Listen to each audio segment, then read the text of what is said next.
కష్టపడితే రాదా ఫలితం పదరా సోదరా.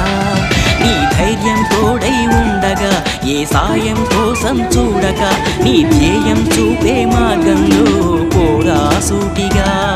ఏ నాడు వెనకడుగేయక ఏ అడుగు తడబడనీయక నీ గమ్యం చేరేదాకా దూసుకుపోరా సోదరా. పట్టుదలతో చేస్తే సమరం తప్పకుండా నీదే విజయం. కష్టపడితే రాదా ఫలితం పదరా సోదరా.